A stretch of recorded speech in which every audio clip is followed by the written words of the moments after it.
जनता दल के राष्ट्रीय अध्यक्ष एवं प्रतापगढ़ की कुंडा विधानसभा से 6वीं बार विधायक रघुराज प्रताप सिंह और राजा भैया आज सुल्तानपुर पहुंचे। इस दौरान सैकड़ों कार्यकर्ताओं ने उनका स्वागत किया। दरअसल प्रतापगढ़, सुल्तानपुर और अयोध्या से राजा भैया ने जनसंपर्क अभियान चलाने के लिए यहां पहुंचे थे। इस दौरान राजा भैया ने कहा कि पार्टी की इकाइयों को सक्रिय करना उनकी प्राथमिकता है। बताते चलें कि अयोध्या में रामलला का दर्शन करने के बाद रघुराज प्रताप सिंह उर्फ राजा भैया चुनावी संकल्प यात्रा शुरू करने जा रहे हैं। प्रतापगढ़ से अयोध्या जाते समय आज दोपहर उनका काफिला सुल्तानपुर पहुंचा तो सैकड़ों कार्यकर्ताओं ने उनका जोरदार स्वागत किया, जिसके बाद वे 400 केवी गेस्ट हाउस पहुंचे, जहां मीडिया से रूबरू हुए।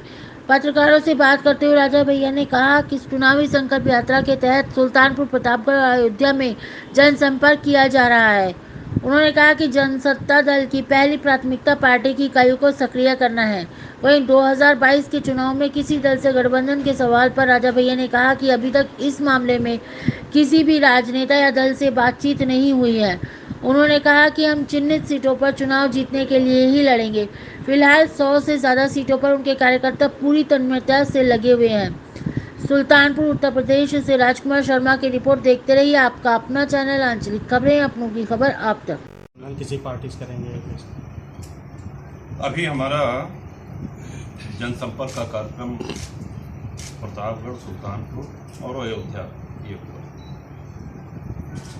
अभी हमारी प्राथमिकता है पार्टी की इकाइयों को सक्रिय करना, उनकी यूनिट को सक्रिय करना।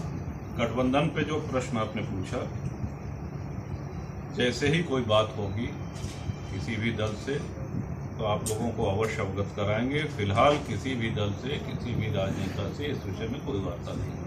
पार्टी प्रदेश में कितने सीटों पर चुनाव लड़ेगी? पार्टी जितने पे लड़ेगी, जीतने के लिए लड़ेगी। जहां प्रत्याशियों की मजबूत स्थिति होगी वहां पे लड़ेगी। और हम ये मान के चल रहे हैं कि 100 से अधिक सीटें अभी हमारी नज़र में ऐसी हैं जहां जनसत्ता दल के कार्यकर्ता सक्रिय होकर के पार्टी का जनाधार बढ़ाने में लगे हैं और वहां अपने जनसत्ता दल के प्रत्याशी मजबूत स्थिति।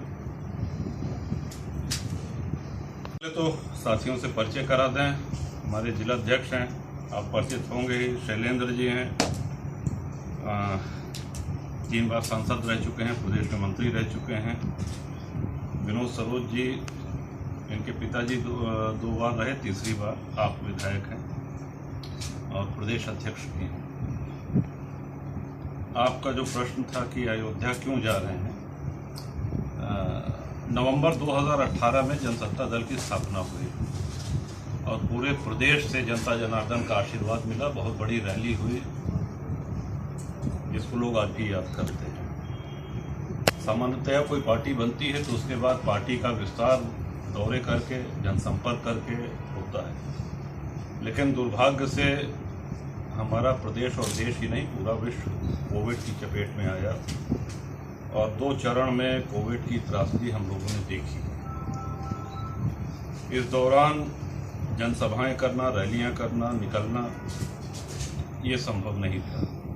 अब चूंकि उस महामारी से निजात मिली है, लॉकडाउन समाप्त हुआ है, इसलिए जनसत्ता दल के विस्तार के लिए, कार्यकर्ताओं से संपर्क करने के लिए, जनता जनार्दन का आशीर्वाद लेने के लिए दौरे आरंभ किए गए हैं। इसमें शुभारंभ इस दौरे का अयोध्या से किया जा रहा है। राजनीतिक पार्टियां अस्तित्व में आती हैं नई, उनकी एक भी सीट होती नहीं, एक भी सीट होती नहीं। ऐसे कई उदाहरण हैं, नाम हम नहीं लेना चाहेंगे। लेकिन जनसत्ता दल में एक कुंडा और प्रतापगढ़ के जनता के आशीर्वाद से एक लंबा अनुभव है। 6वां टर्म हमारा है, ये 28 वर्ष हमको विधानसभा में हो गए। तीसरा टर्म जो है विनोद सरोज जी का है, बाबागंज से विधायक है। Akshay Pratap Singh ji member of parliament भी रह चुके हैं और 4थी बार MLC हैं। तो ये ऐसा नहीं है कि किसी घटक से अलग हुए। जब 25 वर्ष पूरे हुए रैली में, उसमें सभी लोगों से राय ली गई, कार्यकर्ताओं से, शुभचिंतकों से, ऑनलाइन भी राय ली गई कि अब क्या करना चाहिए, ऐसे ही निर्दलीय लड़ें या 25 साल हो गए निर्दलीय लड़ते लड़ते, तो ऐसे ही निर्दलीय लड़ें या पार्टी का गठन। तो अधिकांश साथियों का ये मंतव्य था, ये इच्छा थी कि पार्टी का गठन किया जाए। इस तरह से जनसत्ता दल अस्तित्व में आई और उसके बाद जैसा कि हमने बताया कि चूंकि कोविड आ गया इसलिए विस्तार करने का समय नहीं मिला। अब वो त्रासदी लगभग समाप्त हो चुकी है। तो मेरे पूछने का ये मतलब था एक्चुअली, पहली बात तो जिला पंचायत प्रतापगढ़ जब आप देखेंगे तो 4 बार से वो अपनी ही और जनसत्ता दल के प्रत्याशी सारे सदस्य कह रहे थे कि एक तरफ से कि जनसत्ता दल ही जीतेगा और जो परिणाम हुआ वो आप लोग के सामने है। अब आपका दूसरा प्रश्न था कि साहब धूल चटाना, किसी को धूल चटाना वो नहीं है, लेकिन हाँ अपनी पार्टी बनाई है, हर वर्ग का आशीर्वाद मिल रहा है, दबे कुचले लोगों से लेकर के नौजवानों से लेकर के किसानों से लेकर के सबका साथ सबका आशीर्वाद है। तो निसंदेह हम पार्टी के ग्रोथ के प्रति, की बढ़ोतरी के प्रति आशान्वित हैं।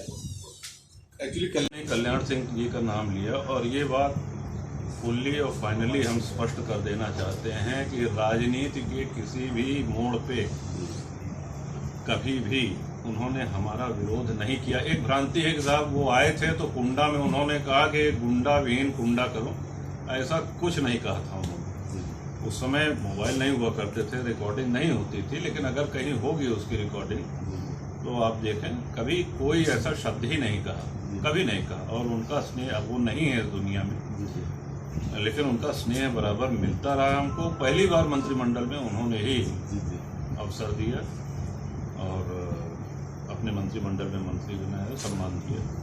तो ये एक भ्रम पता नहीं कहाँ से पैदा हुआ कि साहब उन्होंने विरोध किया, जबकि उनका स्नेह, उनका आशीर्वाद सदैव रहता है।